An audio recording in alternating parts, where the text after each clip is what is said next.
Man killed and cop injured in gun attack in Kingston. Kingston, Jamaica. Man was killed and a policeman shot and injured on Daffodil Avenue in Union Garden, Kingston 13 on Tuesday night. The dead man has been identified as 30-year-old Dwight McFarlane, otherwise called Greybeard, of a Spanish Town Road, Kingston address. The injured policeman is a sergeant who works at the Hunts Bay police station. It was reported at about 7 p.m. McFarlane and the policeman were at a car wash when a black car drove up and men alighted. Police said the men pulled guns and opened fire, hitting McFarlane in the abdomen and other parts of his body. The policeman was shot in the leg and abdomen. The gunmen then escaped from the area. Both men were taken to hospital where McFarlane was pronounced dead, and the sub-officer underwent treatment and was admitted. His condition is considered serious but stable. The police have not yet established a motive for the attack. Gas them and light them. Advocate wants harsh punishment for boys who beat autistic schoolmates. Although she is yet to watch the video of autistic student Tyree Green being beaten by two of his schoolmates, Mia Chung, founder of the MAIA Chung Autistics and Disabilities Foundation, said that when she thinks of the punishment for the perpetrators, the only words that come to mind are gas them and light them. If you take up yourself and beat someone who is autistic, then you need to be gassed and light, and that's where I am with that. What must the victim do? Lay down and be the victim, she said. Autism spectrum disorder, ASD, is a developmental disability caused by differences in the brain. People with ASD often have problems with social communications and interaction and restricted and repetitive behavior or interests. People with ASD may also have different ways of learning, moving, or paying attention.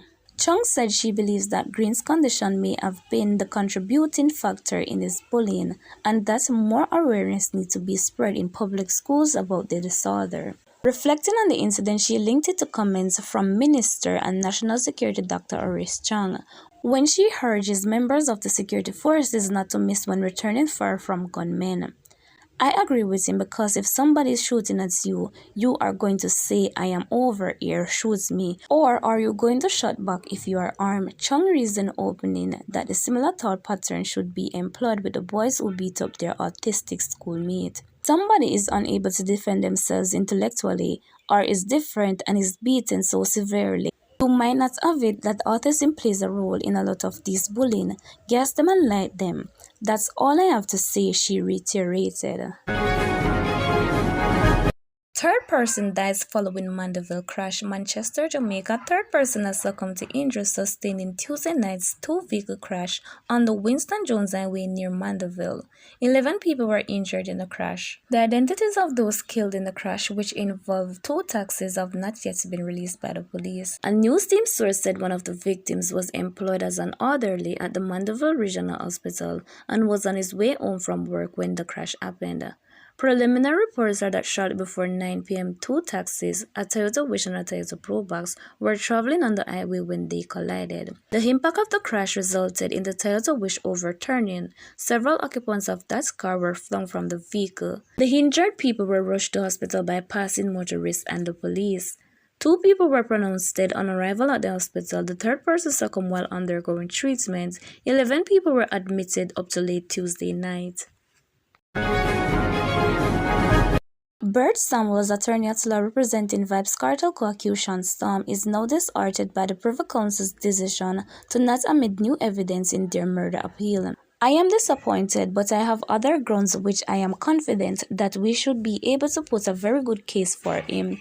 Those new grounds were the gravy, but we still have the meat," Samuels told the news team Tuesday afternoon. "What it means is that the grounds which we were permitted by the Jamaica Court of Appeal to urge, we feel very good we managed to get the Court of Appeal in Jamaica to certify 4 grounds of appeal. We are confident we have enough to go to the court," he continued. Early Tuesday morning, rumors surfaced that the United Kingdom's Privy Council, Jamaica's final appeal court, had thrown out the appeal, forcing Director of Public Prosecution Paula Llewellyn to issue the statement refuting it. According to Llewellyn, the Court of Appeal of Jamaica had previously granted the appellants leave to appeal to the Judicial Committee of the Privy Council against their conviction and the sentence. While awaiting the outcome of their appeal, two further applications were made to the Privy Council's consequence on their attorney's court-sanctioned examination of a cellular phone exhibited by their expert, which was done in the presence of the Crown's expert in Jamaica. The first application by the appellant's attorney sought to adduce fresh evidence in order to establish that there was improper inference in the cellular phone of the second appellant, Adidja Palmer, while it was in custody of the police. The statements read in that sport. The second application on behalf of Mr. Palmer sought the permission of the Privy Council to advance additional grounds of appeal, in respect of which leave had not been previously granted by the Court of Appeal of Jamaica. The determination of these two applications now set the stage for the full hearing of the substantive appeal against convict and sentence at a further date to be appointed by the Privy Council, it continued.